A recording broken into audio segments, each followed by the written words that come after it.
حضرت ابو ذر غفاری رضی اللہ تعالی عنہ کی مثال بھی جو ہے وہ حضرت عیسیٰ علیہ السلام کی مثال ہے. فقیرانہ درویشانہ زندگی گزاری، حضور کی صحبت میں وقت گزرا، باقی ساری زندگی ایسے گزار دی. کہتے ہیں دخلت علی رسول اللہ صلی اللہ علیہ وسلم، ایک دن میں حضور کی خدمت میں حاضر ہوا. قلت یا رسول اللہ صلی اللہ علیہ وسلم اوصنی، میں نے عرض کی حضور مجھے کوئی وصیت فرمائیے، مجھے کوئی وصیت فرمائیے. قال اوصیک بتقوی اللہ، حضور نے فرمایا تمہیں اللہ سے ڈرنے کی وصیت کرتا ہوں. فإنہ ازین لامرک کلہ، اس لیے کہ تیرے سارے معاملات کا حسن ہے، تمام زندگی کا جمال یہی ہے کہ تو اللہ سے ڈرا کرے. یہ حضور نے مجھے فرمایا. قلت زدنی، میں نے عرض کی حضور یہ عمل ہوگا، کوئی اور وصیت فرمائیے. تو حضور علیہ السلام نے ارشاد فرمایا علیک بتلاوت القرآن وذکر اللہ عز وجل فإنہ ذکر لک فی السماء ونور لک فی الارض. فرمایا ایک تو قرآن مجید کی تلاوت کیا کرو، دوسرا ذکر اللہ کیا کرو. آسمان پر اس سے تمہارا ذکر ہوگا اور زمین میں تمہارے لیے باعث نور ہے، تمہیں من میں چراغاں نصیب ہوگا اور تمہارے لیے روشنی ہوگی ان دو کاموں کے کرنے سے. قلت زدنی، میں نے عرض کی حضور اس پہ بھی عمل ہوگا، کوئی اور ارشاد فرمائیے. اللہ اکبر. حضور علیہ السلام نے ارشاد فرمایا علیک بطول الصمت، تمہارے اوپر زیادہ خاموشی اختیار کرنا ہے، زیادہ باتیں نہ کیا کرو، لمبی خاموشی رکھا کرو. فإنہ مطردۃ للشیطان وعون لک فی امر دینک. اس سے دو فائدے ہوں گے، ایک تو شیطان بھاگ جائے گا، دوسرا امر دین میں تجھے تقویت ملے گی. زیادہ باتیں کرنے والے کی زبان پھسلتی ہے، غیبت، چغلی، جھوٹ، بہتان، یہ سارے امراض، یہ ساری آفتیں جو ہیں وہ زبان کی ہیں. اس لیے کہا کہ زبان کی حفاظت کرنا، تو زیادہ لمبی خاموشی اور زیادہ لمبا سکوت اختیار کر لینا، اس لیے تجھے دنیا میں بھی فائدہ ہوگا، شیطان بھی بھاگ جائے گا اور تیرے دین میں بھی تجھے مضبوطی ملے گی. قلت زدنی، کہتے ہیں رحمت کا باڑا بٹ رہا تھا، حضور علیہ السلام کے جو ہے وہ منہ سے نور نکل رہا تھا، میں نے جھولی پھیلائی ہوئی تھی. میں نے عرض کی حضور اس پہ بھی عمل ہوگا، کچھ اور ارشاد فرمائی. تو آقا کریم علیہ السلام نے ارشاد فرمایا قال ایاک وکثرۃ الضحک فإنہ یمیت القلب ویذھب بنور الوجہ. میں تجھے نصیحت کرتا ہوں کہ تم زیادہ ہنسا نہ کرو، زیادہ ہنسنے سے گریز کرو، اس لیے کہ زیادہ ہنسنے سے ایک تو دل مردہ ہو جاتا ہے اور دوسرا چہرے کا جمال ختم ہو جاتا ہے، چہرے کی روشنی چلی جاتی ہے. آج آپ کے سامنے 3 احادیث رسول صلی اللہ علیہ وآلہ وسلم مختصر تشریح کے ساتھ رکھنا چاہوں گا، اور مجھے امید ہے کہ ان احادیث میں جو روشنی، نور، برکت اور اجالے ہیں وہ ہماری زندگی میں بہت ساری تبدیلیوں کا سبب اور بہت ساری پریشانیوں کو مٹانے کا ذریعہ اور سرور باطن کا ایک بہت بڑا سبب و ذریعہ ہوگا. حضرت عبید اللہ بن محسن الانصاری رضی اللہ تعالی عنہ فرماتے ہیں کہ اللہ کے محبوب علیہ السلام نے ارشاد فرمایا من اصبح منکم آمنا فی سربہ، جس نے صبح اس حال میں کی کہ وہ بالکل امن میں تھا، اس کے ماحول میں، اس کے قبیلے میں، اس کے گھر کے اندر چین اور قرار تھا، کوئی ناگہانی آفت نہیں تھی، کوئی ایسی چیز نہیں تھی کہ جو اٹھتے ہی اس کو بے چینی، پریشانی اور دکھ اور تکلیف دیتی، بد امنی نہیں تھی. وہ آرام کے ساتھ اٹھا، سکون اور طمانینت کے ساتھ اس نے صبح کا آغاز کیا. معافن فی جسدہ، اور اس کے جسم کو کوئی بیماری نہیں تھی، اللہ نے اس کو عافیت سے رکھا. وہ صحت کے ساتھ اور امن کے ساتھ بیدار ہوتا ہے. اندہ قوت یومہ، اور اس دن کی ضرورت کا کھانا اس کے گھر میں موجود تھا. یہ تیسری چیز اللہ کے محبوب علیہ السلام نے ارشاد فرمائی. فَكَأَنَّمَا حِيزَتْ لَهُ الدُّنْيَا بِحَذَافِيرِهَا، تو فرمایا کہ دنیا تمام تر پہلوؤں کے ساتھ، اپنی تمام تر خوبیوں کے ساتھ اس کے ہاں جمع ہے، یعنی اس کو پھر کوئی کمی نہیں ہے اگر اس کو یہ 3 چیزیں میسر آ گئیں۔ سب سے پہلی چیز کہ صبح اٹھا تو اس کے گھر میں امن تھا۔ انسان کی بنیادی ضرورتوں میں سے ایک ضرورت امن ہے۔ بد امنی، بے چینی اور معاشرے کے اندر پھیلا ہوا انتشار یہ بہت اذیت ناک ہوتا ہے، اور اگر انسان کو اپنی جان کا بھی خطرہ ہو تو اب مجھے آپ بتائیے کہ باقی چیزیں تمام کی تمام میسر بھی ہوں تو ان سے تلذذ تو حاصل ہی نہیں کیا جا سکتا۔ تو انسان کی بنیادی ضرورت امن ہے، اور پھر اگر صحت نہیں ہے تو ڈھیر ہوں دولت کے تو وہ کس کام کے۔ اور تیسری بات کہ انسان کے پاس صحت بھی ہے اور امن و امان میں بھی ہے، لیکن کھانے کو ایک دن کی روزی بھی نہیں ہے، تو ظاہر ہے پیٹ تو تقاضا کرتا ہے۔ بھوک جب ستاتی ہے تو انسان اس کے لیے بے چین ہو جاتا ہے۔ اب کوئی شخص صبح جب بیدار ہوا تو 3 چیزیں اسے میسر تھیں۔ ایک تو امن و امان کی صورتحال تھی، دوسری چیز ارشاد فرمائی کہ وہ اپنے جسم میں کوئی بیماری نہیں پاتا تھا، خیریت کے ساتھ اٹھا، عافیت کے ساتھ بیدار ہوا، اور تیسری بات ارشاد فرمائی کہ اس کے پاس ایک دن کا کھانا موجود تھا۔ تو فرمایا کہ اس کو دنیا کی کوئی کمی نہیں ہے، وہ شکوہ نہ کرے کہ میرے پاس کچھ ہے نہیں۔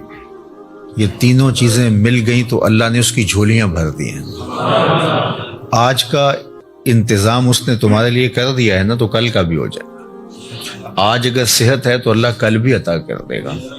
آج اللہ جل شانہ نے امن اس کے لیے میسر فرمایا ہے تو کل کا دن بھی اس سے توقع رکھنی چاہیے کہ ایسے ہی گزرے۔ تو یہ 3 چیزیں اگر میسر ہیں اور پھر بھی انسان شکوے کی زبان کھولے تو وہ اس کو ناشکرہ کہا جائے گا، اور اگر کوئی ان چیزوں کے میسر آنے پر اللہ کا شکر گزار ہو اور اس کا سر اللہ کے حضور شکرانے میں جھک جائے تو اللہ اس کو اور زیادہ رحمتوں سے نوازنے والا ہے۔ تو یہ ایک تو اس حدیث میں ہمیں توکل سکھایا گیا، اللہ تعالیٰ جل شانہ پر راضی رہنے کا سبق دیا گیا، خام خواہ ہمیں واویلا کرنے سے منع کیا گیا۔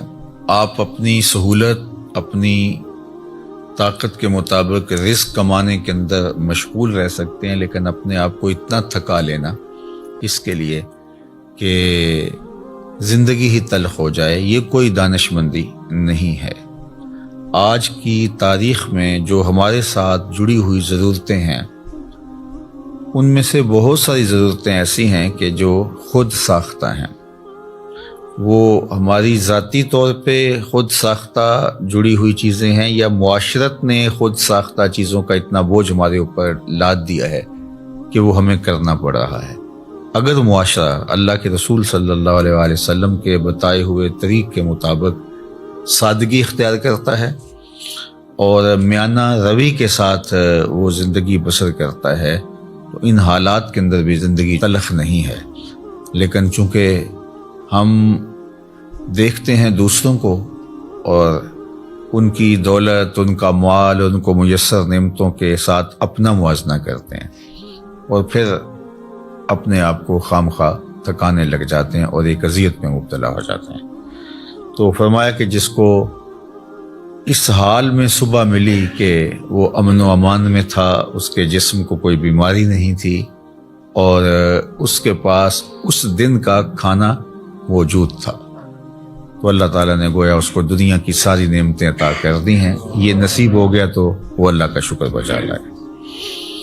حضرت عبداللہ بن عمر بن عاص رضی اللہ تعالیٰ عنہ سے مروی ایک روایت جو امام مسلم نے اپنی سند کے ساتھ روایت فرمائی ہے کہ ان رسول اللہ صلی اللہ علیہ وآلہ وسلم قال، اللہ کے محبوب علیہ الصلوۃ والسلام نے ارشاد فرمایا، قد افلح من اسلم، فلاح اس نے پائی جس کو اسلام کا نور نصیب ہو گیا۔ سب سے بڑی دولت جو ہمیں اس دنیا کے اوپر عطا کی گئی ہے وہ ایمان کی دولت ہے، اور سب سے بڑی دولت جو ہمیں آخرت میں عطا کی جائے گی وہ دیدار الہی ہے۔ جو اس دنیا میں اسلام سے ایمان سے محروم رہا تو وہ حقیقی محروم ہے۔ ہوا میں اڑے، چرخ پہ جھولے، دنیا کی ساری مال و دولت کا مالک بن جائے اور عالی منصبوں کے اوپر فائز المرام رہے، دنیا اس کو سیلوٹ کرے، عزت وقار کی مسند پہ بیٹھا ہو، دنیاوی اعتبار سے وہ ہواؤں میں اڑتا پھرے، لیکن اگر اس کا سینہ ایمان کے نور سے خالی ہے، کوڑی مول نہیں اس کا، تو سب سے بڑی دولت اس دنیا کے اوپر جو حضرت انسان کو دی گئی ہے وہ اسلام ہے، ایمان کی دولت ہے۔ تو اللہ کے محبوب نے فرمایا قد افلح من اسلم، فلاح اس نے پائی جس کو اسلام مل گیا۔ اللہ اکبر۔ یہاں لفظ جو استعمال کیا گیا ہے وہ افلح ہے، یعنی وہ کامیاب ہوا۔ فلاح کا لفظ جو ہے یہ بہت جامع لفظ ہے اور ہم سب لوگ اس لفظ سے اچھی طرح آگاہ ہیں، شناسا ہیں۔ ہر روز ہمیں ہر نماز کے لیے پکاری گئی اذان میں 2 مرتبہ دعوت فلاح دی جاتی ہے، حی علی الصلاۃ، حی علی الفلاح۔ تو ہمیں کامیابی کی طرف بلایا جاتا ہے، اور فلاح دنیا اور آخرت دونوں جہانوں کی کامیابی کے لیے بولا جاتا ہے۔ تو دنیا میں بھی وہ سرخرو اور کامیاب ہو گیا، اور آخرت میں بھی سرخرو اور کامیاب ہو گیا۔ کون؟ جس کو اسلام کا نور دیا گیا۔ اور اس کے مقابلے میں کافر نقصان میں ہے، اس نے فلاح نہیں پائی، چاہے اس نے دولت کے جتنے مرضی ڈھیر جمع کر لیے، تو وہ خسران میں ہے، فلاح میں نہیں ہے۔ وَقَانَ رِزْقُهُ كَفَافًا، ایک تو اس کو اسلام ملا، اور دوسرا اس کے پاس گزارے کا رزق میسر تھا، اس کی ضرورت اس سے پوری ہو رہی تھی، وہ فاقوں سے مر نہیں رہا تھا، اس کی ضرورتیں پوری ہو رہی تھی، اس کا بدن برہنہ نہیں تھا، بدن ڈھانپنے کے لیے کپڑے میسر تھے، پرانے سے ہی، بہت مہنگے نہیں، واجبی سے ہی صحیح، اس کو جو ضروریات زندگی ہے وہ میسر ہیں، اور گزارے کا رزق اللہ تعالیٰ نے اس کو عطا کر دیا ہے۔ یہ 2 چیزیں، اسلام کی دولت اور گزارے کا رزق۔ اب تیسری بات کیا فرمائی؟ وَقَنَّعَهُ اللَّهُ بِمَا آتَاهُ، اللہ جل شانہ نے اس کو یہ جو عطا کیا ہے اس پر وہ مطمئن ہے، اور اس پر وہ قناعت کرتا ہے، اس پر وہ راضی ہے کہ مالک تو نے مجھے جس حال میں رکھا ہے میں واہ خوش ہوں اس پر۔ اللہ اکبر۔ تو ایسا شخص کامیاب ہو گیا، یعنی ایمان کا نور نصیب ہے، اسلام کی دولت میسر ہے، اور ضرورت کی روزی اس کو نصیب ہو جاتی ہے، اور اس پر وہ راضی بھی ہے، اس پر وہ قانع بھی ہے، خوش ہے کہ مالک میں تیری تقسیم پہ راضی ہوں۔ اللہ سے زیادہ کی اگر وہ طلب کرے اور کوشش اور سعی کرے تو شریعت اس سے بھی نہیں روکتی، لیکن جتنا اس نے عطا کر رکھا اس پہ بھی تو راضی رہے، اس پہ بھی تو خوش رہے۔ اگر نہیں خوش رہے گا تو کیا کرے گا؟ اللہ نے تو جو مقسوم اس کے لیے کیا ہے، جو لکھا ہے وہی ملے گا اس کو، تو اب وہ الٹی چھلانگے بھی لگائے تو کچھ نہیں کر سکتا۔ تو وہ کوشش کرے، اللہ سے دعا مانگے، اس کی ضرورتیں بڑھ رہی ہیں تو وہ کہے مالک میری ضرورتیں بڑھ رہی ہیں تو مجھے اس کے لیے اپنی جناب سے رزق بھی وسیع عطا کر دے، تو اس میں کوئی حرج نہیں ہے، اس کے لیے اپنے کام کو، کاروبار کو پھیلانے کی سعی کرے، کوشش کرے، لیکن اپنے اوپر مسلط نہ کر لے۔ یہ اس کے ذہن، دل، دماغ میں ہونا چاہیے کہ مالک جہاں تو مجھے رکھے گا میں رہوں گا وہاں راضی، لیکن تو کرم کر کے مجھے اور زیادہ عطا کر دے۔ تو پھر وہ جس حالت میں ہے اس حالت میں بھی خوشی کے ساتھ زندگی بسر کر رہا ہوگا، اور اللہ اس کی حالت اگر بہتر فرما دے تو اس میں بھی اس کو خوشی اور شکر کی کیفیت نصیب ہوگی۔ اور اگر وہ قناعت کا نور نہیں پائے گا تو وہ جس حالت میں ہے اس حالت کے اندر بھی وہ دکھی، پریشان، ہر وقت ٹینشن میں ہوگا، اور اگر اس کو زیادہ بھی عطا کر دیا گیا تو یہ جو بیماری اس کو لگ گئی، ناشکری کی، ہر وقت عدم اطمینان کی، وہ آگے چلا گیا، میں بہت پیچھے رہ گیا ہوں، تو آگے تو بہت سارے لوگ ہیں، تو وہ کبھی بھی اس مرض سے چھٹکارا نہیں پا سکے گا۔ وہ کروڑ پتی بھی ہو جائے گا، ارب پتی بھی ہو جائے گا، لیکن اس کے نفس کی کمینگی ختم نہیں ہوگی۔ تو نفس کی کمینگی یہ انسان کو توڑ کے رکھ دیتی ہے۔ حضرت فضالہ بن عبید الانصاری رضی اللہ تعالیٰ عنہ فرماتے ہیں کہ انہ سمع رسول اللہ صلی اللہ علیہ وآلہ وسلم یقول، میں نے حضور علیہ الصلوۃ والسلام کو فرماتے ہوئے سنا تھا، طوبی لمن ہدی الی الاسلام، جس کو ہدایت اسلام نصیب ہوئی اس کو مبارک ہو۔ ایک تو طوبہ سے حضور نے مبارک دی، اور شارحین نے لکھا ہے کہ طوبہ جنت کا درخت بھی ہے، تو حضور نے فرمایا اس کو جنت کا وہ درخت نصیب ہوگا۔ اور جنت کا درخت کوئی ان درختوں کی طرح تھوڑا ہے کہ ایک جگہ پہ ہو اور تھوڑا سا سایہ ہو۔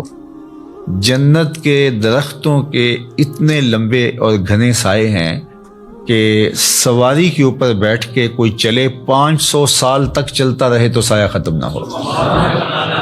تو جس کو جنت میں ایک درخت بھی مل گیا تو اس کو جاگیریں مل گئیں، اللہ اکبر، اور جس کو پھر باغات ملیں گے تو اس کی پھر کیا نعمتیں ہیں۔ تو حضور نے فرمایا طوبہ، یعنی ایک تو اس کو جنت کا درخت طوبہ نصیب ہو، یا پھر اس کو مبارک ہو، لمن ہدی الی الاسلام، جس کو ہدایت اسلام دی گئی، وکانا عیشہ کفافن، اور اس کی زندگی کفایت کی تھی، جو ضرورت تھی اس کی وہ ہی پوری ہو رہی تھی، بس گزارا ہو رہا تھا، محتاج نہیں ہوا تھا، کسی کے آگے ہاتھ پھیلانے کی نوبت نہیں آئی تھی، لیکن بہت زیادہ بھی نہیں تھا، بس گزر اوقات ہو رہی تھی۔ وَقَنَّعَ، اور اس پہ وہ مطمئن بھی تھا۔ یہ مطمئن ہونا اوقع ہے، چونکہ جس حالت میں وہ رکھے اس حالت میں تو رہنا پڑے گا ہی، وہ کیا کرے گا، لیکن اس حالت میں رہ کے اس پر مطمئن ہونا، اصل یہ وہ چیز ہے کہ بندہ کہے کہ مالک میں تیرے اوپر راضی ہوں۔ اور اگر کوئی بندہ اللہ کی اس تقسیم پہ، اس کے دیے گئے پہ راضی ہو جاتا ہے، تو اللہ کے محبوب کا ایک اور فرمان ہے جو سیدنا علی المرتضیٰ رضی اللہ تعالیٰ عنہ سے مروی ہے، کہ جو اللہ کے دیے گئے تھوڑے رزق پہ راضی ہو گیا، اللہ کے محبوب فرماتے ہیں اللہ اس کے تھوڑے عملوں پہ راضی ہو جائے گا، کہ بندے تجھے ضرورت بھی تھی اور پھر بھی تو میرے دیے پہ راضی ہو گیا، تھوڑے پہ راضی ہو گیا۔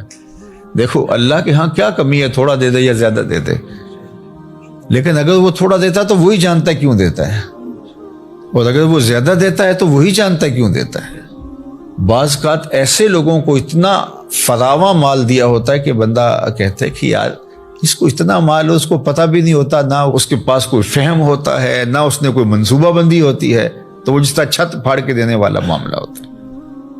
اور بڑے بڑے ملازمین اس کے آگے پیچھے ہو رہے ہوتے ہیں، وہ کسی کام کا آدمی نہیں ہوتا۔ میاں صاحب نے کہا تھا بے وقوفاں دے نوکر ویکے، دانش مند سیانے، تو بڑی دولت دے دیتا ہے۔ اور بعض بہت پڑھے لکھے، سمجھدار، معاملہ فہم، لیکن بیچارے بمشکل اپنا گھر چلا رہے ہوتے ہیں۔ اب یہ اس کی تقسیم ہے۔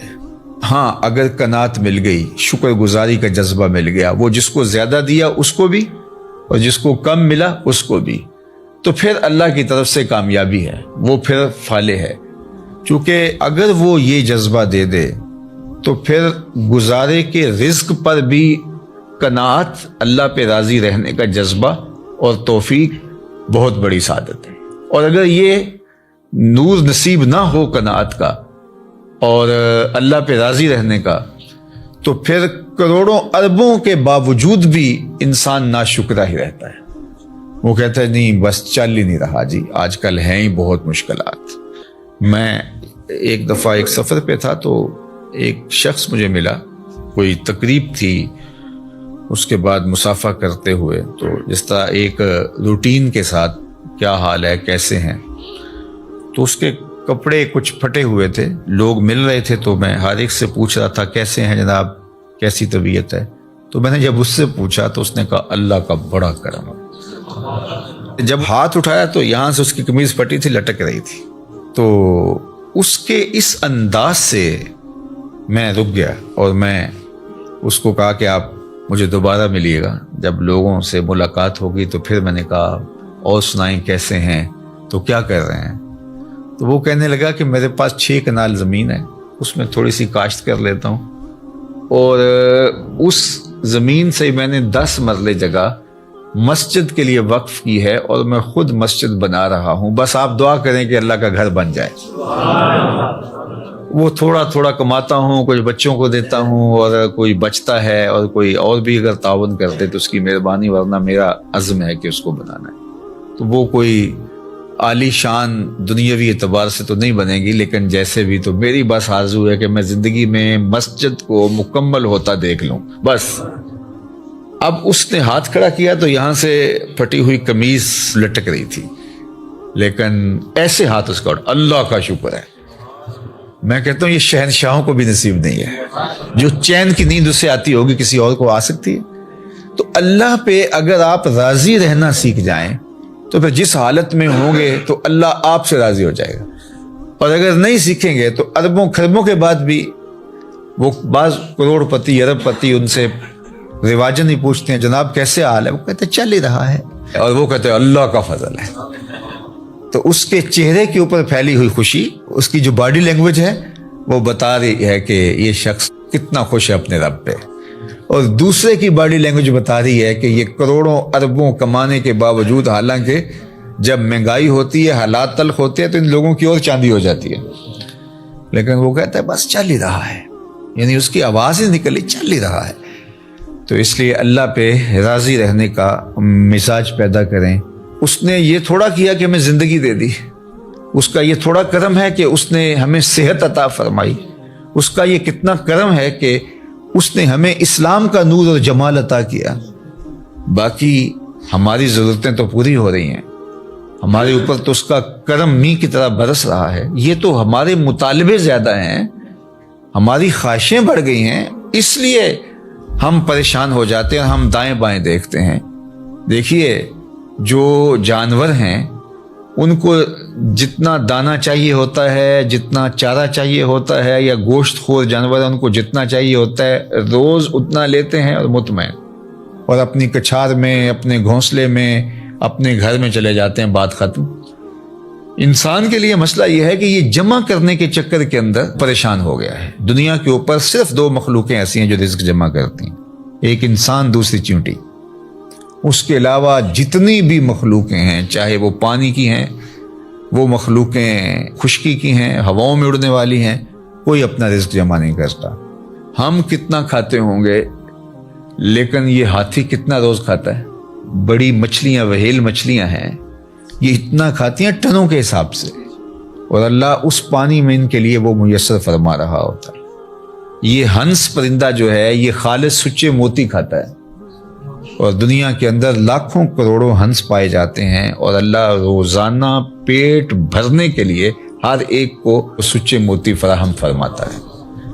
تو ہم تو خام خواہ پریشان ہو گئے۔ ہاں ہمیں سعی کرنے کا کہا گیا ہے، محنت کرنے، وہ پرندہ بھی اڑ کے جاتا ہے، شیر بھی اپنی کچھار سے نکل کے شکار کرتا ہے، سعی وہ بھی کرتا ہے۔ تو اللہ جل شانہ ہمیں قناعت کا نور عطا فرمائے، اور اس نے ہمیں جس حالت میں رکھا ہے اس میں کامل مکمل اطمینان عطا کرے، ہماری ضرورتوں کو اپنے فضل سے پورا فرمائے۔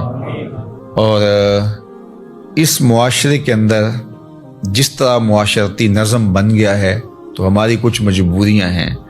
کسی نے بیٹیوں کی شادیاں کرنی ہیں تو ظاہر ہے کہ وہ چاہے بھی کہ میں بالکل سادگی سے کروں، لیکن ادھر سے مطالبے اور بہت کچھ ہیں، ہم اچھی طرح اس کو سمجھتے ہیں، تو اللہ اپنے کرم سے ہمارے لیے آسانیاں پیدا کرتے ہیں۔ لیکن جو بات کہنے کی ہے وہ یہ ہے کہ اگر یہ ساری ضرورتیں ہمارے ساتھ جڑی ہوئی ہیں اس معاشرت میں رہنے کی وجہ سے، تو وہ پورا کرنے کی کوشش ضرور کریں، لیکن اس دل کو قناعت سے خالی نہ ہونے دیں۔